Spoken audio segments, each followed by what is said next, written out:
உங்கள் அனைவரையும் வணங்கி வரவேற்கிறேன்.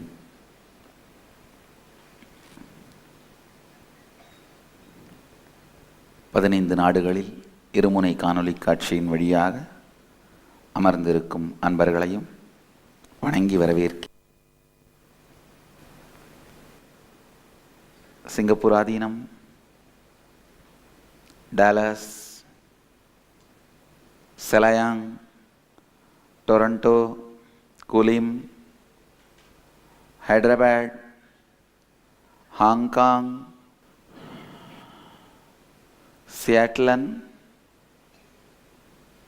மெரிட் பிரான்ஸ்,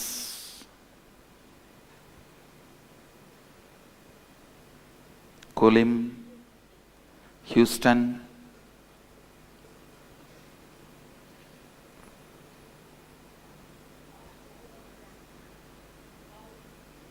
பாவோ பிரான்ஸ்,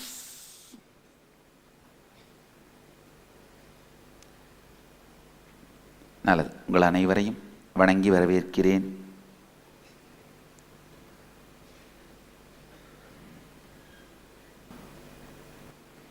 நித்திய தனயோகம் நல்லா ஆழமா புரிஞ்சுக்கோங்க. டெஃபினேஷன் என்னன்னா, பணம்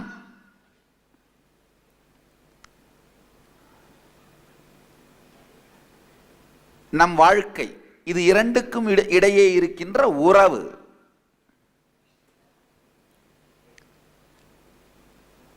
தனம் அப்படிங்கிறத வேத பாரம்பரியம் எப்படி டிஃபைன் பண்ணுதுன்னா, உங்களுடைய வாழ்க்கையின் சாய்ஸஸை எக்ஸ்பேண்ட் பண்ணிக்கிற பாசிபிலிட்டி. இப்போ ஒரு வீட்டோட இருந்தீங்கன்னா 4 வீடு வச்சிருக்கிற சாய்ஸை ரியாலிட்டியாக மாற்றிக்கிற பாசிபிலிட்டி.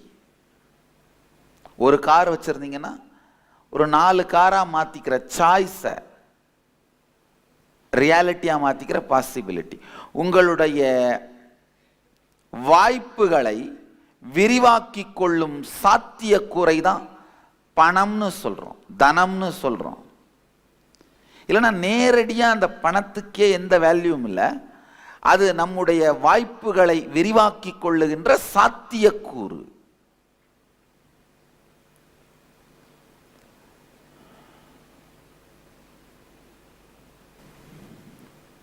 அழுந்து கேளுங்க. பணம் அப்படிங்கிறது உண்மையில பார்த்தீங்கன்னா நம்முடைய எண்ண ஓட்டம், மன ஓட்டத்தோடு நேரடியான தொடர்புடையது.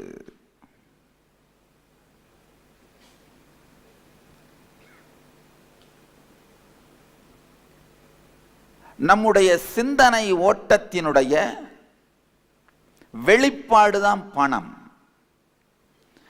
நேரடியா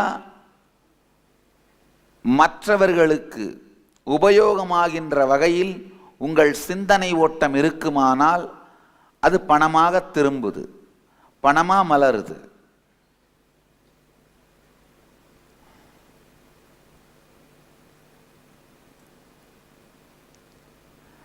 நம்முடைய வாழ்க்கையில் நாம் நிறைவேற்ற வேண்டும் என்கின்ற விருப்பங்களுக்காக நாம் பொறுப்பெடுத்துக் கொள்வதன் வெளிப்பாடுதான் பணம். பெரிய பிரச்சனையே என்னன்னா, சிறு வயதிலிருந்தே விபத்தாக, யாரையும் தனியா நான் குறை சொல்ல முடியாது, நம்முடைய தந்தை பொறுப்பு, தாயார் பொறுப்பு, சமூகம் பொறுப்புலாம் சொல்ல முடியாது. ஏன்னா அவங்களே பாவம் இக்னரன்ஸ்ல இருந்தாங்க. சிறு வயதிலிருந்து விபத்தாக பணம்னாலே கஷ்டம்னும், பணம் இருக்கிறவர்கள் கெட்டவர்கள்னும் நம்ம எல்லாருக்குள்ளேயுமே பதிஞ்சிருது. அது எப்படித்தான் பதியுதுன்னு தெரியாது. ஒரு ஏழைகள் வாழுகிற சொசைட்டியில் அப்படி பதிஞ்சா பரவாயில்ல, அப்படி இல்லாமல் ரொம்ப பெரிய பெரிய பணக்காரர்கள் வாழுகிற சமூகம் கூட, அவர்கள் வீடுகளில் கூட,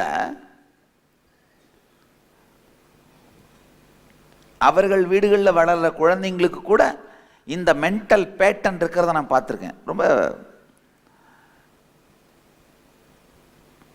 அடுத்த வேளை உணவுக்கு கூட வழி இல்லாமல்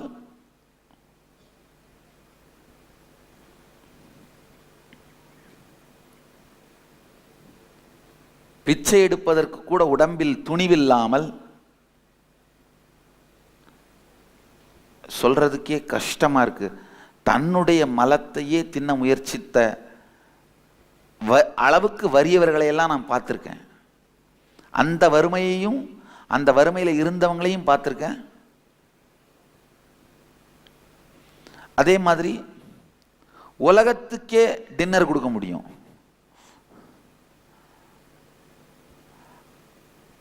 உலகத்தில் இருக்கிற மொத்தம் 700 கோடி மக்களுக்கும்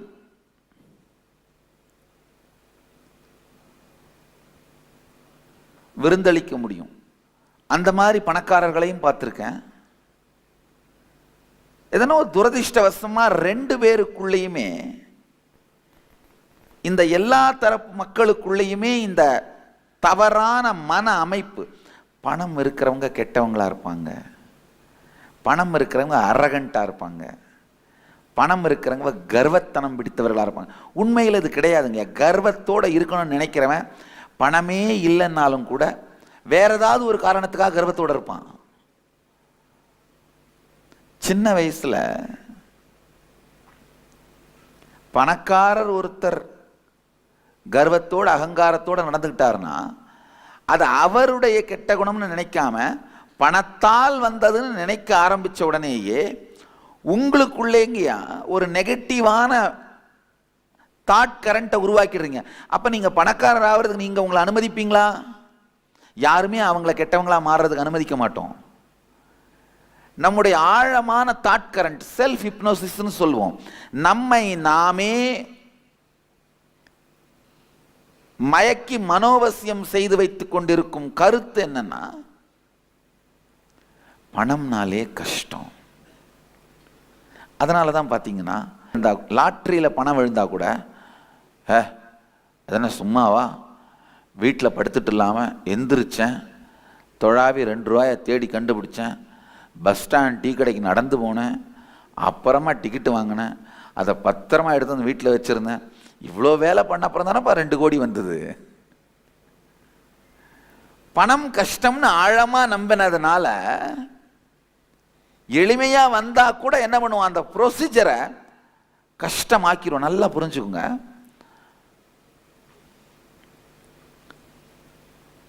இந்த சில உண்மைகளை ஆழ்ந்து புரிஞ்சுக்குங்க. எதிர்காலம் மட்டும்தான் உங்களுக்கு தெரியாதுன்னு நினைக்காதீங்க. உண்மையில் உங்க கடந்த காலம் கூட உங்களுக்கு தெரியாது.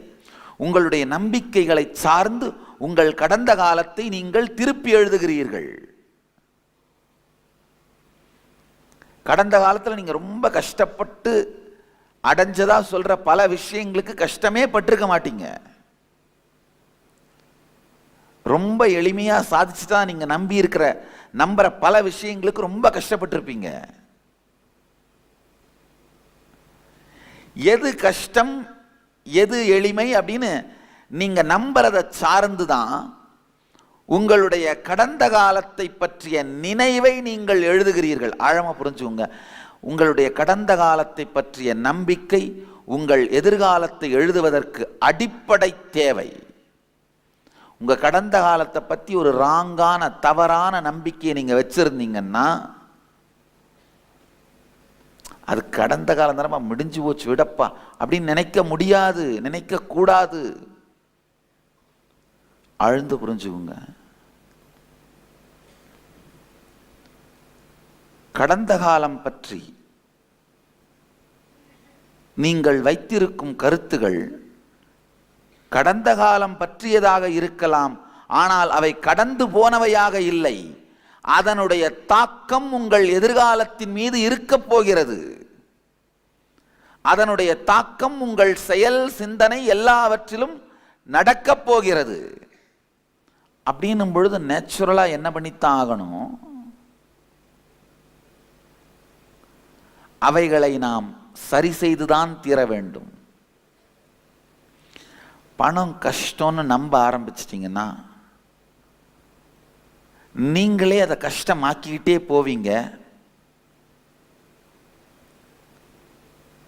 அது மட்டும் இல்லாம ரொம்ப எளிமையா வர்ற மாதிரி வந்தா கூட நடுவுல திங்க் பண்ணி இல்ல அது கஷ்டம்தான் நம்பி நீங்களே அதை ரொம்ப கஷ்டமான ஒரு விஷயமா மாத்திருவீங்க. இதை எத்தனை பேர் நான் சொல்லும்போது உங்களுக்கு தெளிவாக பளிச்சுன்னு கிளிக் பண்ணுது, புரியுது? ஆஹா, இதைத்தானே பண்ணிட்டு இருக்கிறோம். உண்மை. நம்முடைய கடந்த காலங்களை பற்றிய நினைவுகள் கடந்து போனவை அல்ல. காரணம் என்னன்னா, அந்த நினைவு தொகுப்புகளினால் எடுக்கப்பட்ட முடிவுகளை சார்ந்துதான் எதிர்காலத்தை நீங்கள் இயக்குவீர்கள். ஆழ்ந்து கேளுங்க.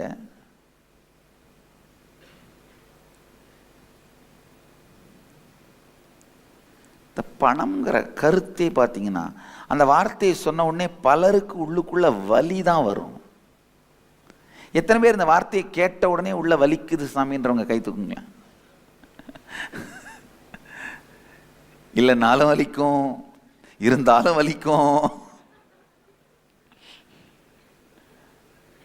இல்லை, உண்மைங்கய்யா. அதாவது அதை சுற்றி பின்னப்பட்ட எண்ண ஓட்டங்கள்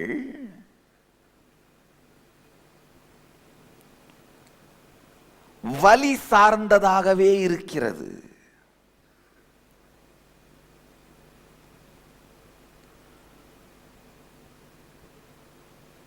நம்ம எல்லாம் நினைக்கலாம், ரியாலிட்டியில் அப்படித்தானே சாமி இருக்கு, கஷ்டம்தானே சாமி. நல்லா புரிஞ்சுக்குங்க,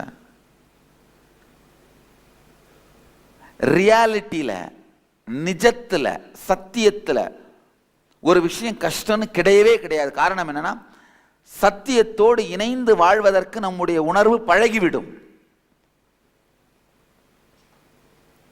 ஒன்று தெரிஞ்சுங்கய்யா, நம்ம எல்லாருக்குமே உடம்பு முழுக்க எப்பவும் வலி இருந்துகிட்டே இருக்கும்னா வலின்ற கருத்தே மறந்து போயிடும். ஏன்னா அப்படித்தானே இருக்கு, எல்லாருக்கும் அப்படித்தானே இருக்கு. என்ன ஆகும்? அந்த கருத்தே மறந்து போயிடும். எதெல்லாம் நமக்கு இன்னும் வலியா இருக்கோ அதெல்லாம் ரியாலிட்டி கிடையாது. ஆழமா புரிஞ்சுக்குங்க, ரியாலிட்டி வலிக்கவே முடியாது. ஏன்னா பல ரியாலிட்டி நாம ஏத்துக்கிட்டோம். அட, இறுதியான ரியாலிட்டி சாக போறோம், அதையே டைஜஸ்ட் பண்ணிட்டு தானே வாழறோம், அதையே ஜீரணம் பண்ணிட்டு தானே வாழறோம்.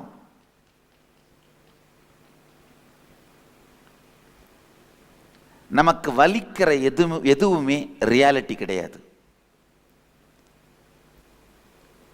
பணம் வலிக்குதுன்னா, அந்த வார்த்தையை சொன்ன உடனே வலிக்குதுன்னா, ஏதோ தவறான காக்னிஷன்ஸ், தவறான கருத்து சேகரிப்புகள், தவறான சிந்தனை சேகரிப்புகள்,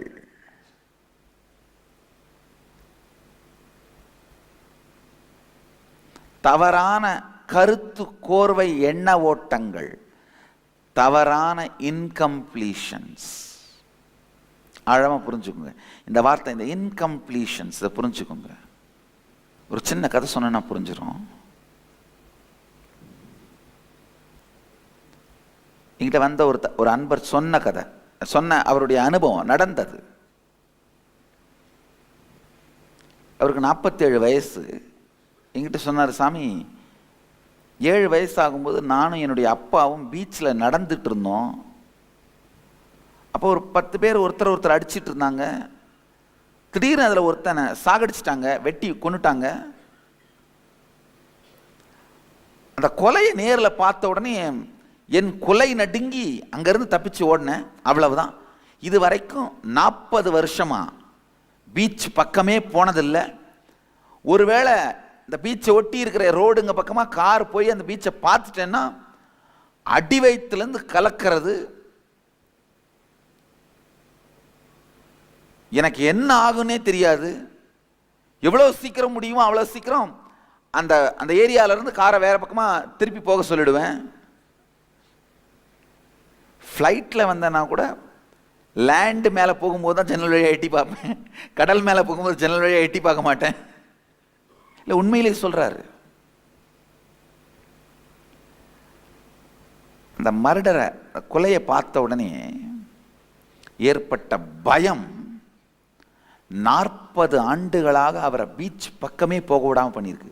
அதான் இன்கம்ப்ளீஷன். அதாவது கடந்த காலம் சார்ந்த தவறான, பலவீனமான, முழுமை இல்லாத, தெளிவில்லாத கருத்துக்களும் எண்ணங்களும் உணர்வுகளும் வார்த்தைகளும் நம்முடைய நிகழ்காலத்தில் அமர்ந்து கொண்டு எதிர்காலத்தை வாழவிடாமல் தடுப்பதுதான் இன்கம்ப்ளீஷன், குறையுணர்வு.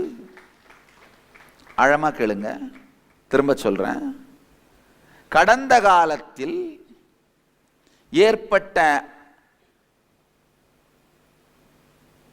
குறையான, முழுமையில்லாத, தெளிவில்லாத எண்ணங்கள், உணர்வுகள், உணர்ச்சிகள், வார்த்தைகள் உங்கள் நிகழ்காலத்தில் அமர்ந்து கொண்டு எதிர்காலத்தை வாழவிடாமல் தடுப்பதுதான் இன்கம்ப்ளீஷன்.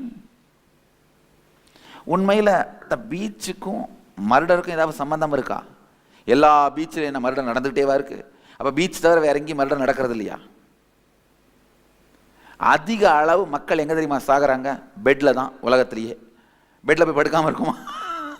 இல்லை, உலகத்து பாருங்க, அதிக அளவு மக்கள் எங்கே சாகுறாங்க உலகத்திலேயே? பெட்டில் தானே.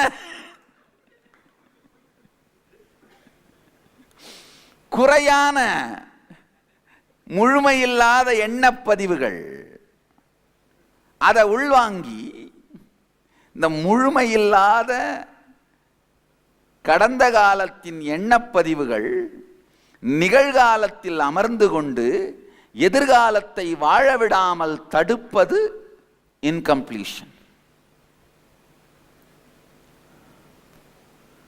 ஆழ்ந்து புரிஞ்சுக்குங்க. உங்களுடைய கடந்த காலம் பற்றிய தெளிந்த சிந்தனையோடு நீங்கள் வைத்திருக்கும் கருத்து ரொம்ப முக்கியம். தெளிவில்லாத சிந்தனையோடு வச்சிருக்கிற கருத்தும் மிகுந்த துக்கத்தை கொடுக்கும். ஒரு சின்ன லைன்ல, பஞ்ச் லைன்ல சொன்னா, வரலாறு ரொம்ப முக்கியம் அமைச்சரே. நம்மளை பத்தியே வச்சிருக்கிற வரலாறு கூட. நம்முடைய வரலாற்றை நாம் எவ்வாறு நினைக்கின்றோம் என்பதை சார்ந்துதான் நம்முடைய எதிர்காலம் சார்ந்த முடிவுகளை நாம் எடுக்கின்றோம், எழுதுகின்றோம். பணம்னாலே கஷ்டம்னு நம்பிட்டோம் நாங்கயா, அதுக்கு பொறுப்பெடுக்கவே துணிய மாட்டோம், அதுக்காக சிந்தனை பண்ணவே துணிய மாட்டோம். நல்லா தெரிஞ்சுக்கோங்க. நல்லா நான் சொல்றத ஆழ்ந்து கேளுங்க. கேட்டு பார்த்தீங்கன்னா உங்க லைஃப்ல பார்க்கலாம். காலையிலிருந்து சாயந்தரம் வரைக்கும் விருப்பமில்லாத பல செயல்களை செய்து கொண்டு, உழைத்து கொண்டு, பார்த்தாலே வைத்த கொமட்டுற மேனேஜரை டெய்லி பார்த்துக்கிட்டு,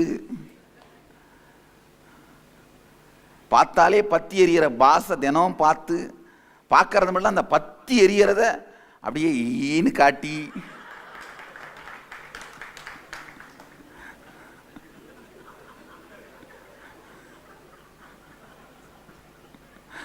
அவர் சொல்ற யாருக்குமே புரியாத மொக்கையான ஜோக்குகள்லாம் விழுந்து விழுந்து சிரிச்சு, இல்லை இதெல்லாம் பண்ணி பணத்தை திரட்டுறோம். நல்லா ஆழ்ந்து கேளுங்க. இந்த ஒரு கேள்வியை கேளுங்க. எத்தனை பேருக்கு இந்த வரவு செலவு எவ்வளோ பேங்க் பேலன்ஸ் இருக்குன்னு பார்க்கறதுக்கே பிடிக்காது, அதை பார்க்கறதே இல்லைன்றவங்க கை தூக்குங்க. பாருங்க, எதுக்காக உழைச்சிட்டு இருக்கிறோம், ஆனால் கடைசியில் என்ன பண்ண மாட்டேங்கிறோம். காரணம் என்ன? அதை பார்த்தாலே வலிக்குது. அதனால தான் அது சார்ந்து ஆழமாக சிந்திப்பதற்கே நாம் விரும்புவதில்லை. நல்லா தெரிஞ்சுக்குங்க. வாசனைன்னு தமிழ்ல ஒரு வார்த்தை இருக்கு. அது சாதாரணமா ஸ்மெல்லுன்னு அண்டர்ஸ்டாண்ட் பண்ணிப்போம். ஆகமங்கள்ல அந்த வார்த்தைக்கு ஒரு அருமையான விளக்கம். வாசனைன்னா என்னன்னா, நாம் அடைய வேண்டிய குறிக்கோள் என்னன்னு தெரிந்தும் அதை பற்றி சிந்திக்க திறமை இல்லாமல் இருப்பதை வாசனான்னு சொல்லுவாங்க. சன்ஸ்கிரிட்ல வாசனான்னு சொல்லுவாங்க, தமிழ்ல வாசனைன்ற வார்த்தையே ஆகமத்தில் யூஸ் பண்றாங்க. ஆகமம் மட்டும்தான் தமிழ் வார்த்தைகளை உபயோகிக்கின்ற ஒரு பாரம்பரிய ஆன்மீக நூல். பல இடங்களில் தமிழ் வார்த்தையை உபயோகப்படுத்துறாங்க.